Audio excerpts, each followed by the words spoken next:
Well, what I started to say is those of you who had been part of the other series, that was a 3-year-long series.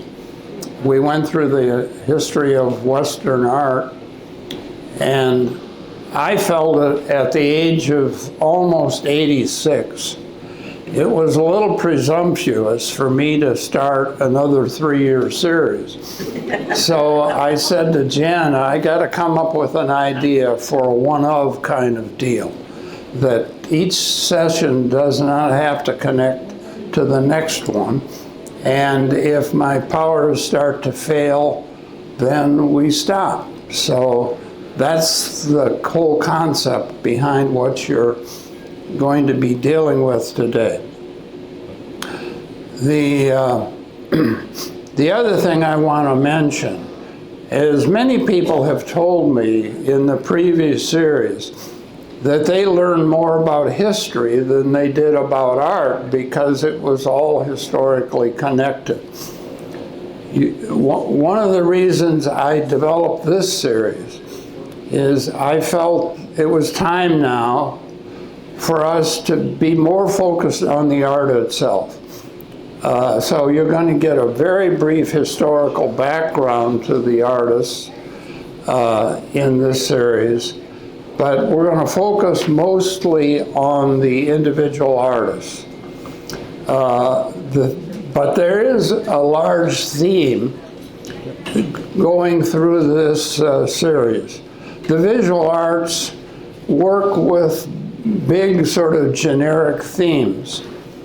And today we're starting with sculpture, not so much because I'm a sculptor, but because it's really the starting point of everything, the body.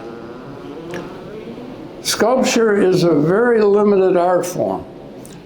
People don't think about that very much, but sculpture doesn't make landscapes, doesn't do the kind of things. It doesn't have anywhere near the flexibility that painting does. Its primary focus is the human and animal bodies. That's it. Just given the physical limitations of sculpture, it has to focus that way. And of course, the body is the starting of everything. This series will be a series of major themes. Today we're starting with the body. We're going to be looking at portraits. We're going to be talking about movement. We're going to be talking about atmosphere and a whole series of big themes that have to do with the visual arts.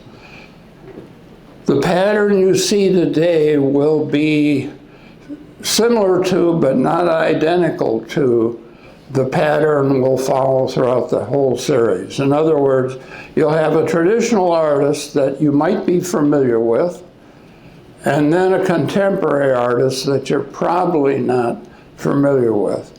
Occasionally, I will do two artists of the same period and of the same nationality because their works highlight each other.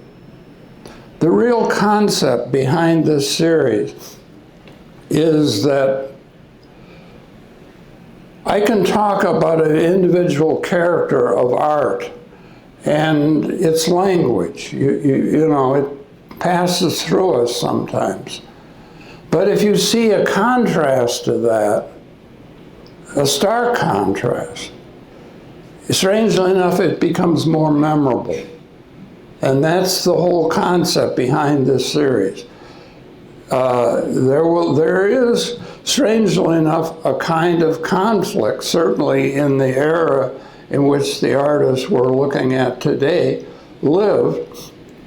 But there's also, as you'll see as we move along today, a surprising connection over the generations, over hundreds of years. And I'm hoping we'll sense that human continuity and all become more deeply human. That's really what studying the arts is about, to help us all become more completely and more generously human in our thinking and feeling. So let's, with that much of an introduction, let's get started. We're going to start with Michelangelo, whom almost all of you know about, an Italian Renaissance sculptor. His work started from the Greek and Roman examples, and he greatly admired Greek and Roman work. He actually was there when one of the most famous Roman statues, the Laocoon, was found in the grounds of the Vatican and was unearthed. Anyway, he had great respect for the classic past, but it's a classic past that has been reshaped by the Christian faith.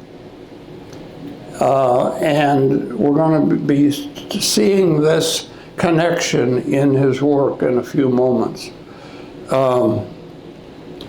He, in fact, was a very gifted young man who had a Florentine history. His father was a minor county or governance official who owned a small quarry. Michelangelo's mother died when he was only 6 years old, and he was sort of farmed out to the couple who ran the quarry. And so he grew up around marble. He grew up around people locating good blocks of marble and then quarrying it. So marble, he said at one point, marble was just part of his bloodstream. He became an apprentice to a prominent Florentine painter, Ghirlandaio, when he was 13.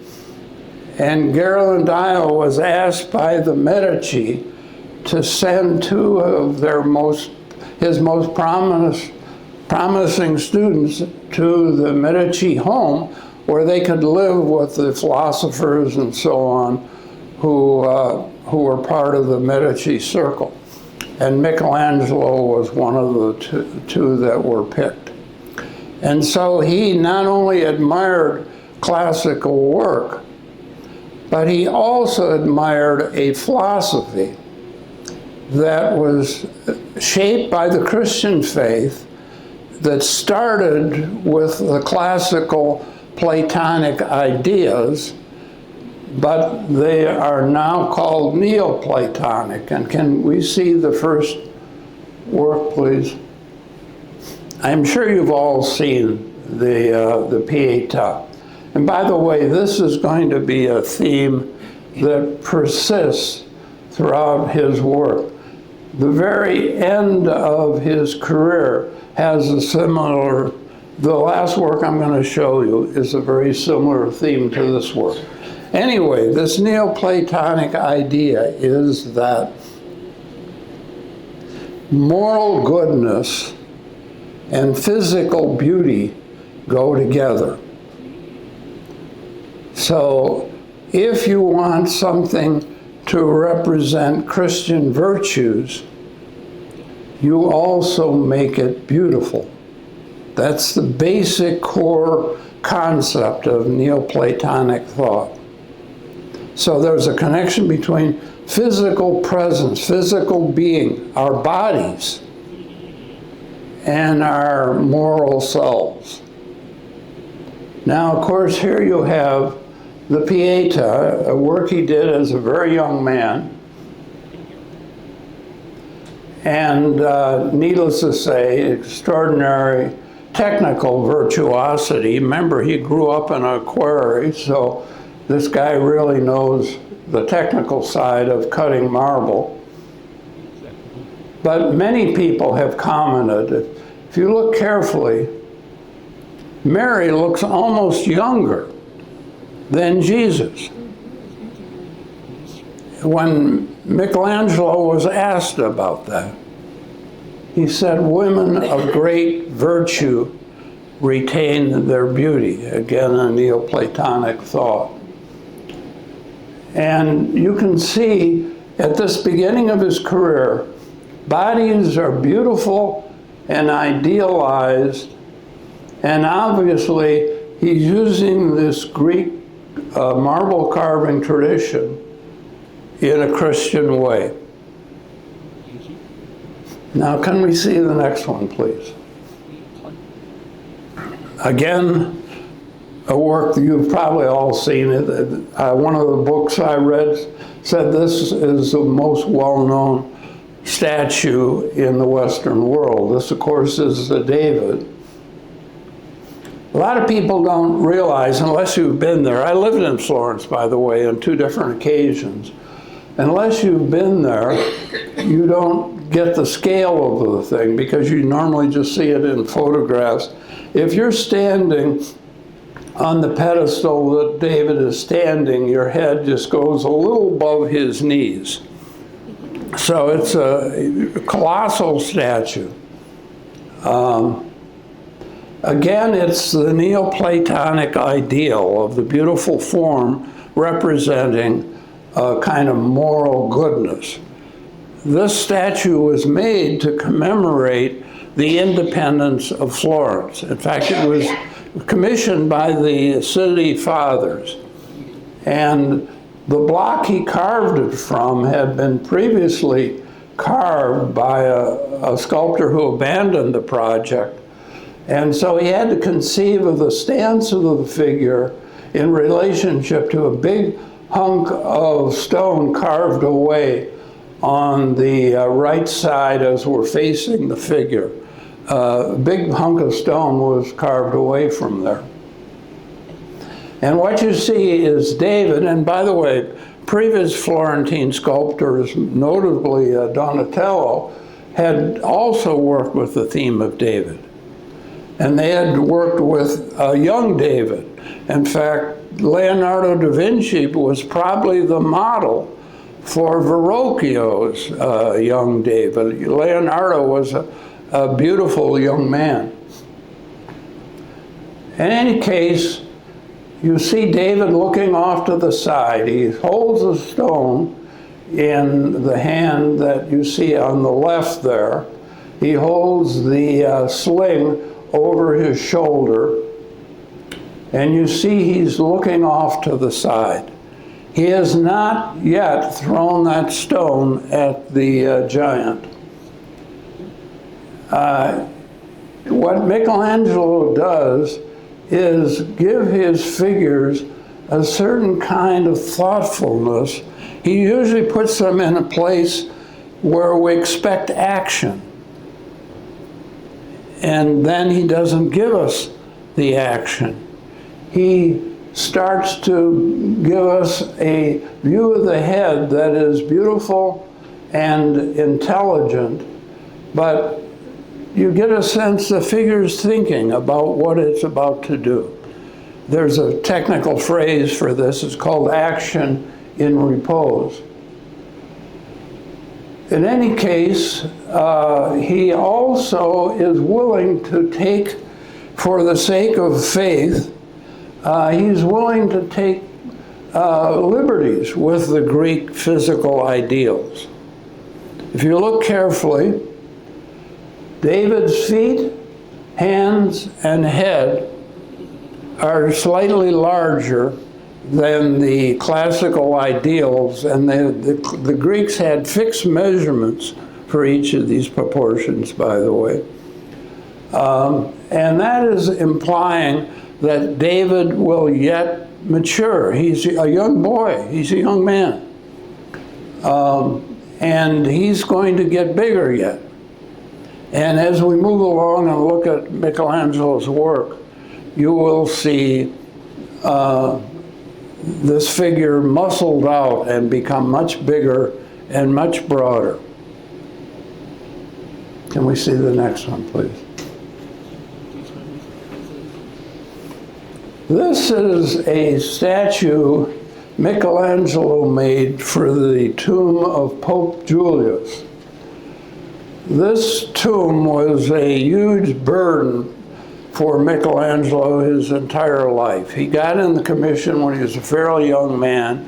He had a project that was colossal in size, 40 full-size and larger-than-life figures, and a large architectural framework for the figures. This is his Moses.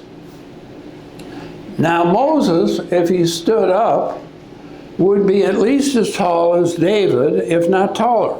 He's 7'5", seated. So he's a colossal figure. And you'll notice he, like David, looks off to the side. He's holding the tablets of stone. And as you see the tenseness in the muscles in his arms, and he looks off to the side, and if you could see his face a little more clearly, there's a kind of anger as he looks off to the side. He's looking at the children of Israel dancing around the golden calf, and Moses is pissed off. And he's going to break those tablets. Again, you see that he's not doing anything, but you get a tremendous sense of muscularity and power and energy here trapped inside of this marble. And you see this is now a fully mature male figure. Brief explanation. Yes, those are horns coming out of the top of Moses' head. Funny little bumpy things there. Those are horns that grew out of a mistranslation of the word glory in the biblical text. And it was translated to a word that said horns. And so that's what Michelangelo did. And most people who represented Moses in this high Renaissance era did that same thing. This beard is the most incredible piece of carving. It's just an extraordinarily turbulent kind of amazing structure. Can we see the next one, please?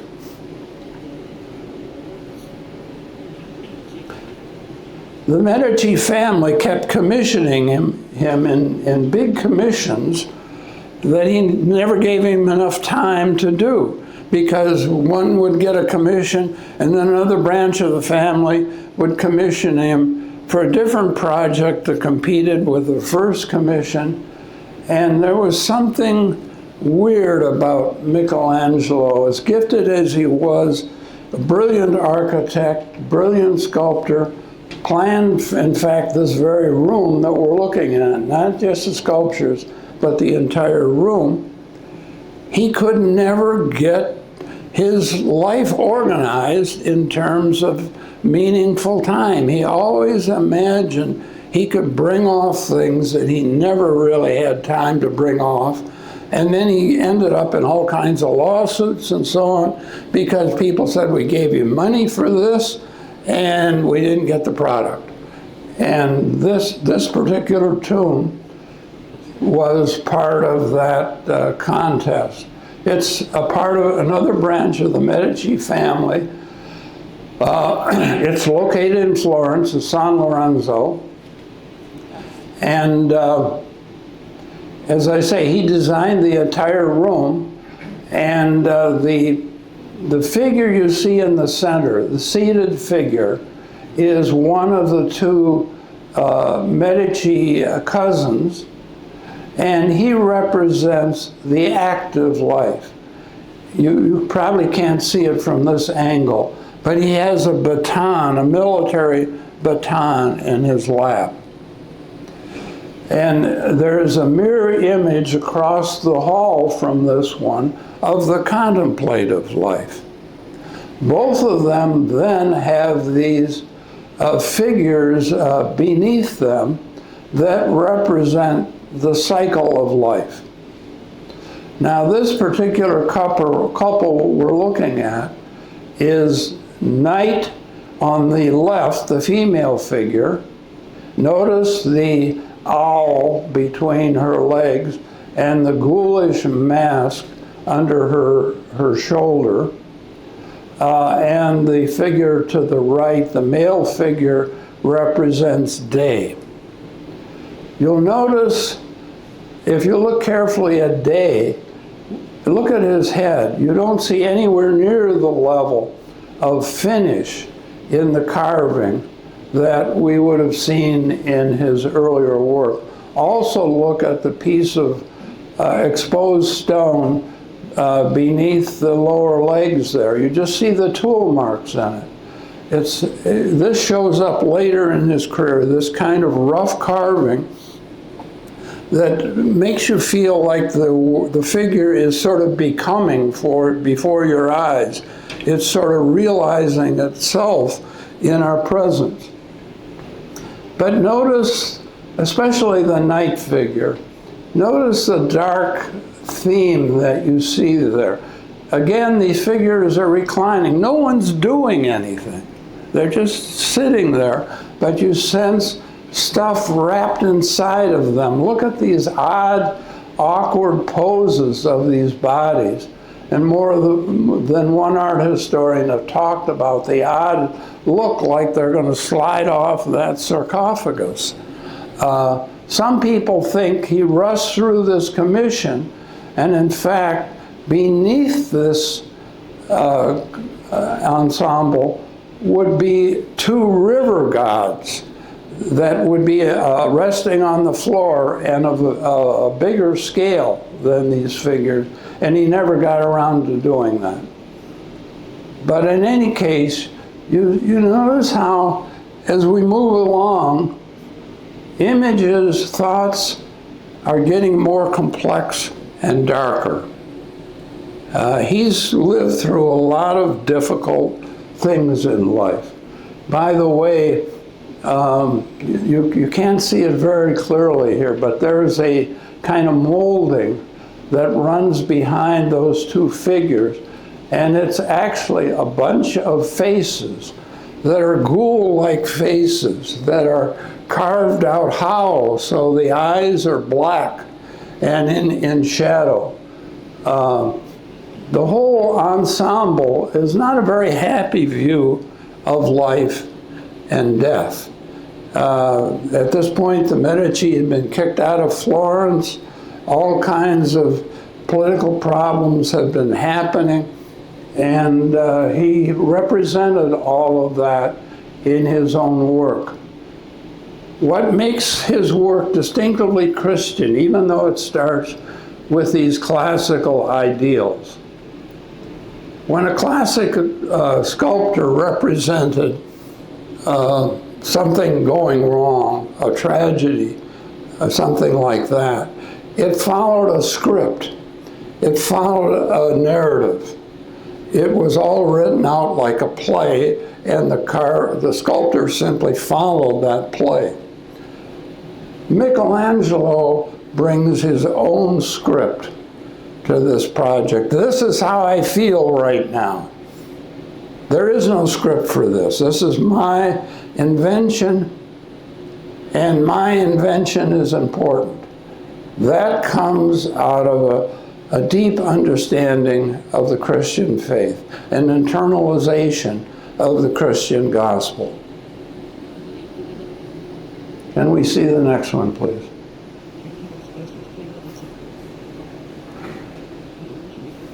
If you want to know what Michelangelo looked like, look at the figure at the top here. This is Michelangelo represented as Nicodemus. Remember, Nicodemus is the one that gave his tomb over to the Christ. He was a wealthy member, I think, of the Sanhedrin. Now, this work is done late in his life, about 10 years before he died. And all of a sudden you see, again, it's a deposition, sad kind of concept of the work. The figures, you have Michelangelo at the top, of course the Christ Mary, his mother, to his right, and that very small figure that almost looked like a child is Mary Magdalene. The sculpture is about 9 feet tall. It's actually on a stair level. You have to walk up one flight of stairs, and this thing is on the landing of that stairway, so you walk up towards it.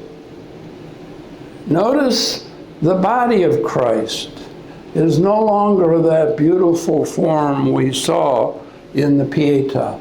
And by the way, you probably can't see it very clearly here, but he when he got late in his life, he got so frustrated with not quite being able to bring off what his ideas were that he had a very sharp temper.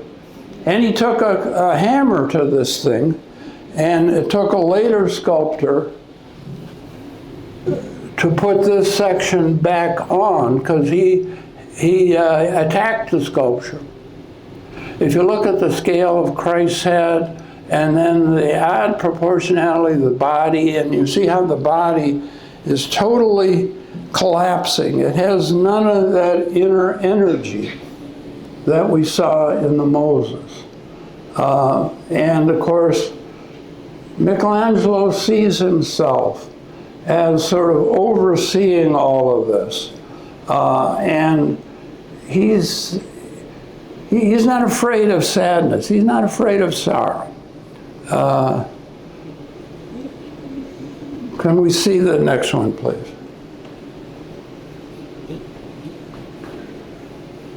This is the very last sculpture that he made.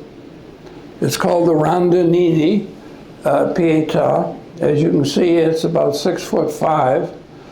He made this right while he was, just before he died. He designed St. Peter's, by the way, the main sanctuary of St. Peter's. While he was doing that, as penance, he thought, for his wasted life. It's ironic. A guy who is called the divine felt internally like he had lived a wasted life. You can see again, he's attacked the sculpture. It represents nowhere near the level of technical skill that we saw in the earlier work. But I find it in some ways more moving than most of those early works. Those of us who are sculptors know what failure feels like, because you don't make sculpture in an afternoon. You make it in weeks and months and even years.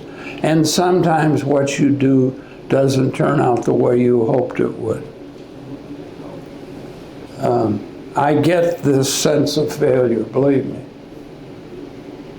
Now we're going to move on to something totally different. I feel like always the Monty Python phrase, and now for something completely different. You're going to hear that over and over again if you stay with this series.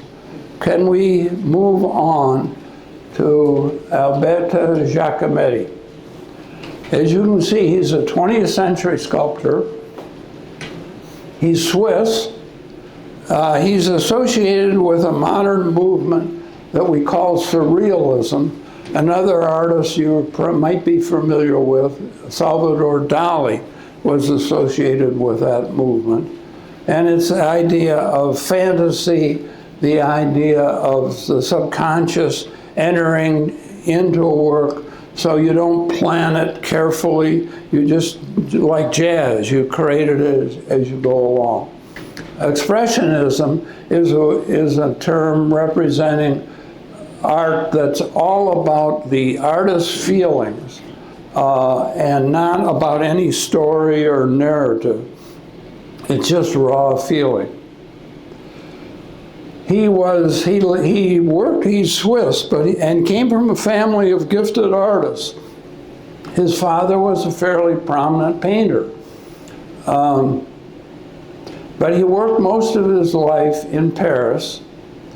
And because he was in Paris, he knew most of the major cultural figures that were French of the 20th century.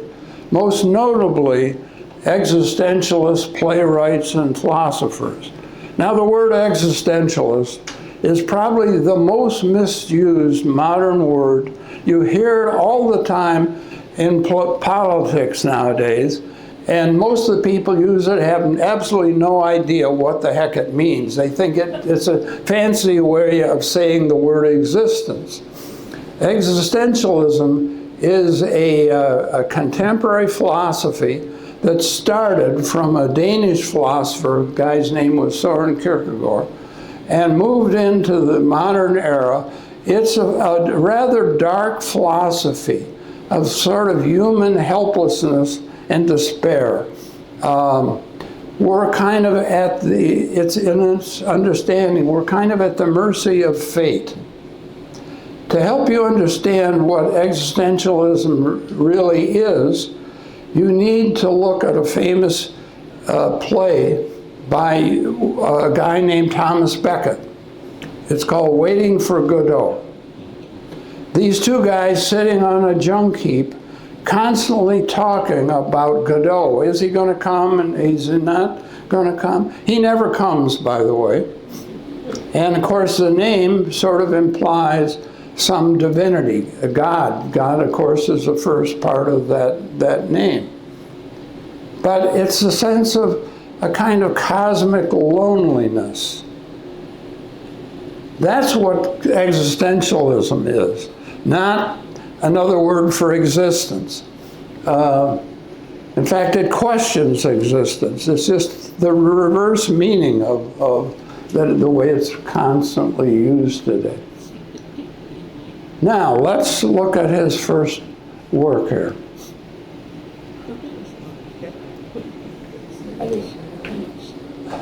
Needless to say, it was pretty easy to title this work.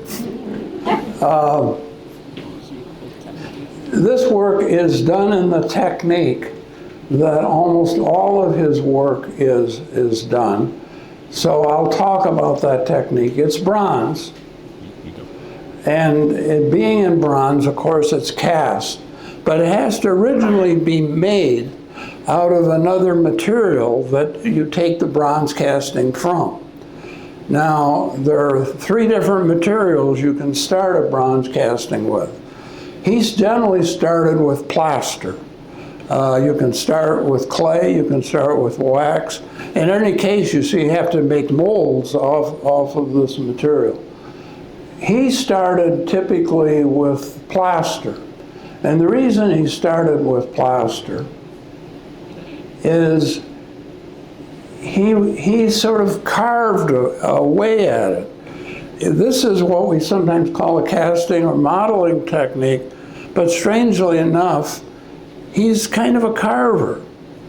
He hacks away at these plaster pieces he makes. If you wonder, how can you make something like that out of plaster and then hack away at it and not have it fall apart? Here's how you do it.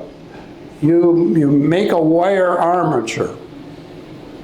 Then you take a bowl of plaster, some rags, dip the rags in the plaster, then wrap them around that armature, and then on top of that surface you can then layer your plaster with a spatula. The reason he did it that way is he wanted something that wouldn't fall apart when he hacked away at it, because he hacked away at it with a small hatchet. And so you see this broken, corroded surface. That's him chipping away. Half the time, he chipped away so much that the sculpture disappeared in a pile of dust. But what he's trying to do is represent his vision of humanity. In this particular case, and most surrealism you have to be very cautious when you try to interpret it for a group, because it doesn't have a fixed interpretation. There is no definitive way to talk about surrealism. I find the work comical, tragic at the same time, and comical. It's just bizarre, obviously, looking, and it causes us to question.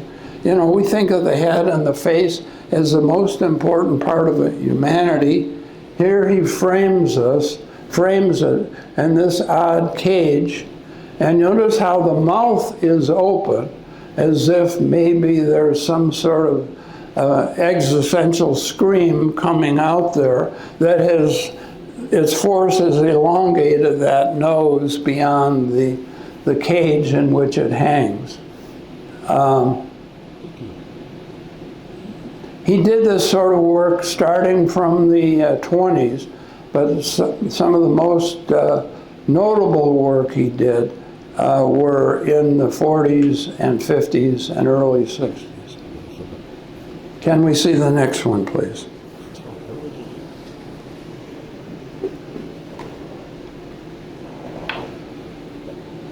You are now looking at the most expensive sculpture in the history of the Western world.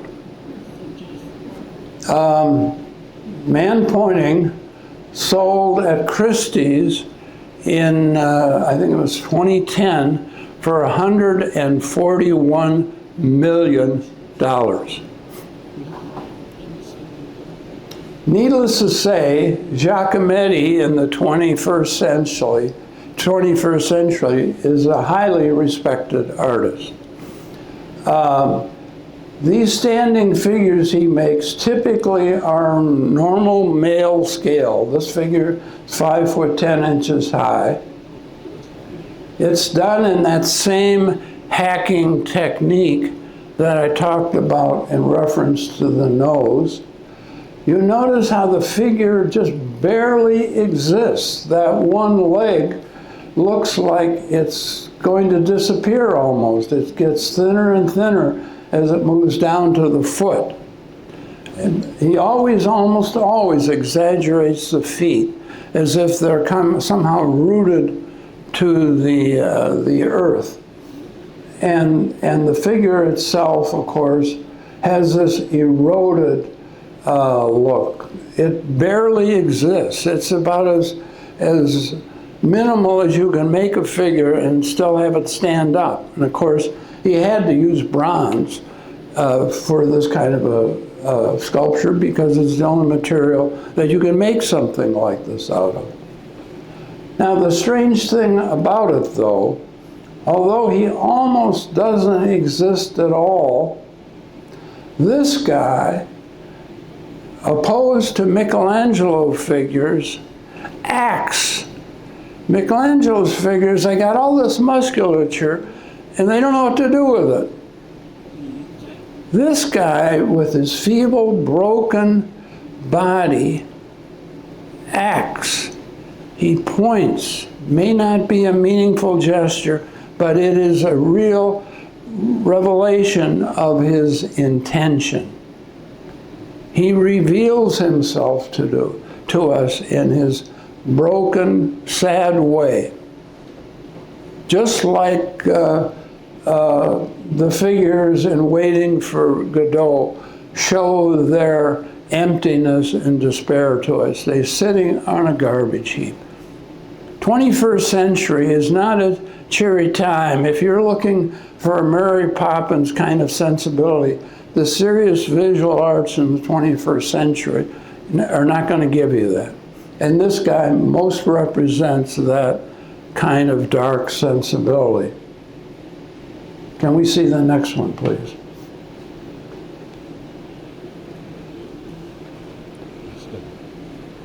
Try to figure this thing out. It's called chariot. Of course, it's a means of motion. The figure, and by the way, I think this is a female figure. His female figures generally stand kind of like icons, and in fact, they always have this really big foot section. Again, they're sort of supposedly connected to the earth, but in this case, this odd wheel-like contraption she stands on, if you can imagine that in real life, that's probably the most unstable thing you could possibly stand on. And again, it's kind of a bizarre contradiction. You see his surrealist roots here. Again, I can't fully explain it, but it means the very fact it's called chariot and has the wheels reveals some kind of heroic intention of going somewhere.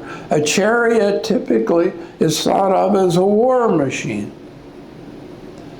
And yet here it's frozen in this strange kind of iconic way. Can we see the next one, please? Some animals are being a sculptor myself, and by the way, I do a lot of animals. Some animals are very, very hard to represent in any kind of way that doesn't look corny and sentimental. I think this is the best rendition of dog I've ever seen. He also did a cat that is just hard to believe. I just didn't have room in this lecture to include the cat. Again, it's done in this strange technique that I told you about.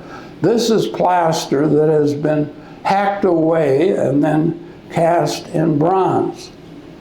There's a kind of bizarre grace and elegance to this thing. The material itself is generally off-putting, but inside of that kind of discouragement of your view, if you're persistent enough, you'll see a kind of beauty and elegance in this thing. Being a dog owner myself, a dog who looks very, very different from what you see right here, I get what he's trying to do there.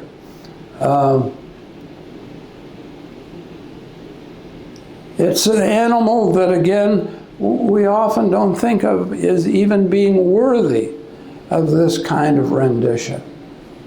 See, there's a kind of emotion, there's kind of a veil of passion behind Giacometti's work that's hidden by these broken, rough surfaces and odd proportions. And that's what he thinks is the only way you can express authentic emotion in the 21st century. Because, well, in the 20th century in this case, because emotion has become a product of commerce. Authentic feelings are very hard to have because we see feelings spread out before us every day and every night on our TV sets and so on. And all of them are acted feelings. Now we have little screens that try to encapsulate these feelings. And all of that is substitute for real interaction between real people and real direct communication of who we are and how we are. Can we see the next one, please?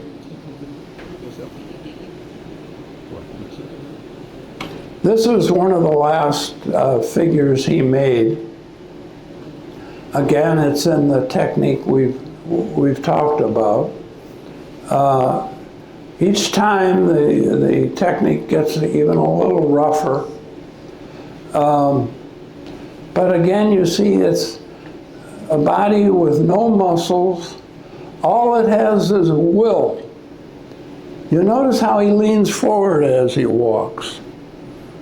It implies a kind of serious direction to this figure. And by the way, Giacometti did all kinds of drawings. He was a drawer and a printmaker. He did a lot of different things. And he tried to give us a sense that what doesn't exist is important. In other words, space. Somehow he thought of himself as sculpting space when he made a sculpture. That's why he hacks away at the surface. He lets the space that's around the figure enter into the figure, so the figure almost doesn't even exist anymore. His odd abstract conception. Sculpture is meant to be tactile. You're supposed to want to touch it. Not many people want to touch a Giacometti. You want to stand back from a Giacometti. In fact, you never feel like you can get close to him because this broken surface has all these shadows in it. So yeah, you get highlights, but then you get all these shadows inside of the form. And you feel like you physically can't actually get close to it. There's a distance there, but it's a kind of sad, yearning, longing kind of distance. I think that's our last figure, is it not, Jana? Oh, I'm sorry, yes. Standing woman. You know, look at the scale on this one. He treated women typically, he did not treat as pointing or acting. After he became married, he started sculpting women. And he started sculpting them as icons. In other words, they were almost like objects to be worshipped. Yes, they're ruined objects, but the intention is there. The figure doesn't have to do anything to be important. And the scale starts to tell us a little bit about that. 9 feet tall. This thing is taller than the Moses is. Almost as tall as the David, not quite, about 4 or 5 feet shorter than the David. Now, I like to leave a little time for questions. We've got 10 minutes left. And by the way, this whole lecture has been an experiment because I never know how long it's going to take me to talk about art. And I said to Jana, and when we did these past lectures, normally I get through about 12 works. And so we guessed at 12, and that's what we did today.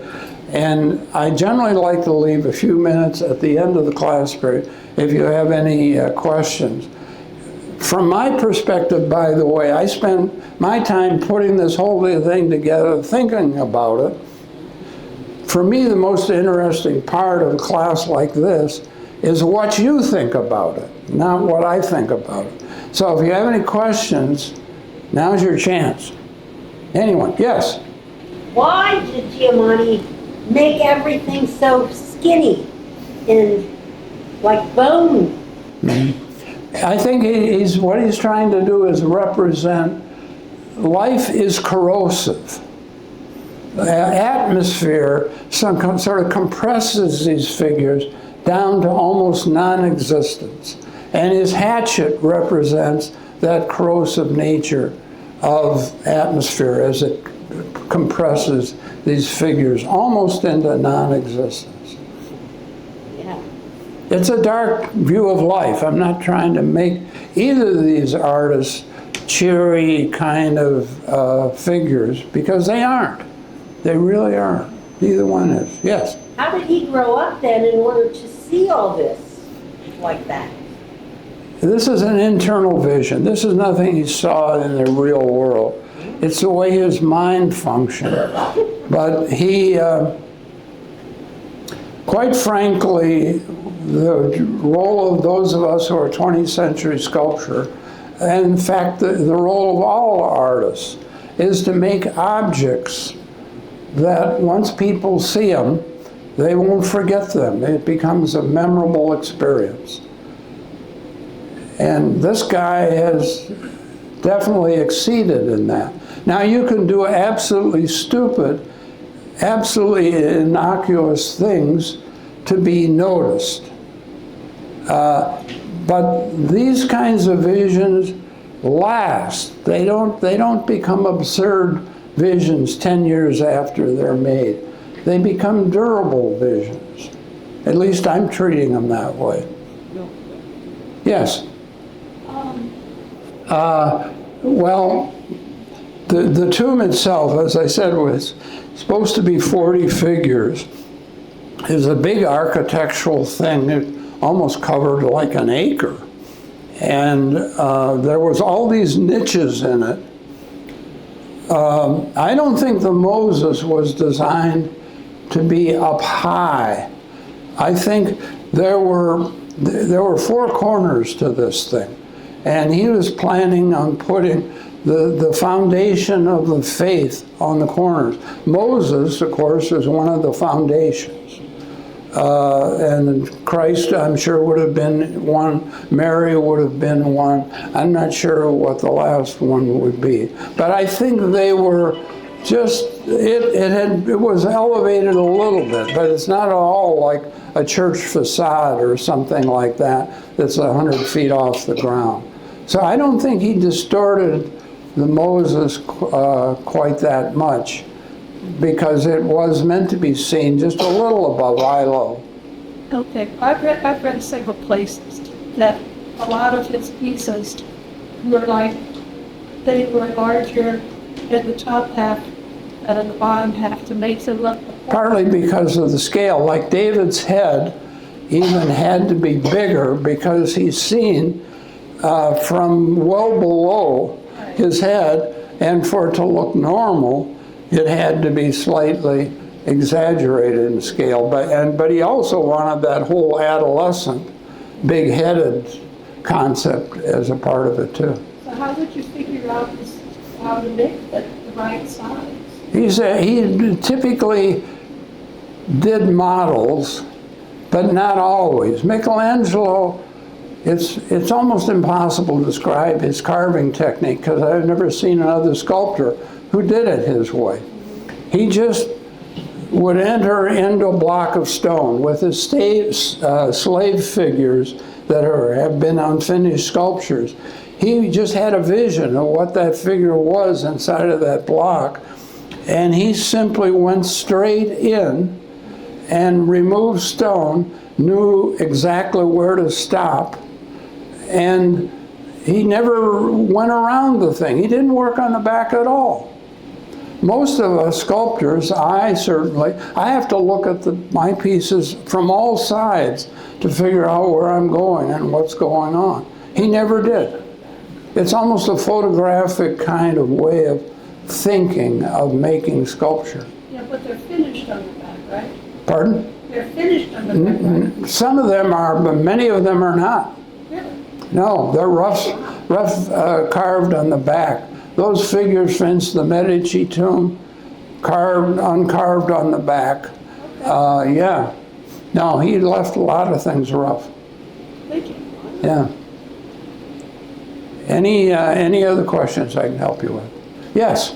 I'm wrestling with the existentialism, the definition of it is associated with this period of art. Is that correct? Yes, but this philosophically, the whole 20th century. Yes. Yes. And it has, the real definition is it has a kind of overall feeling of hopelessness or the Kind of philosophical despair is what would be a way I would describe it. Yeah. Yeah. And by the way, as Christian philosophers started it, Soren Kierkegaard. Again, you know, the Christian faith, most of us think the 20th century is a-religious and so on. There is a core element of the faith driving throughout the 20th century and the 21st century, if you know where to look for it. Would you say that Giacometti deals with faith in his? No, I would say he deals with the loss of faith. And he's sad about that. He would like to make a more powerful, solid, confident body. But he's got enough courage to reveal how he feels about things. That's what it takes to be an artist. You've got to be willing to be laughed at. And I'm sure he was laughed at a lot in his life. Well, it's time. Thank you, folks. Appreciate you coming. I hope to see you next week. Before I get started today, I want to bring a brief little correction to last week. Linda, after the meeting last week, mentioned to me that I had mistaken my biblical characters when we looked at the Florentine Pieta by Michelangelo. You have him representing himself as Nicodemus in the top of that grouping. And I also mentioned Nicodemus was the guy who donated his tomb, which is not true. It was Joseph of Arimathea. Joseph of Arimathea. And they're both sort of shadowy biblical figures, and it actually makes sense for Nicodemus to be represented there, because he was a guy who visited Jesus at night, and they had the whole born again kind of conversation, which was an important conversation in the Gospels.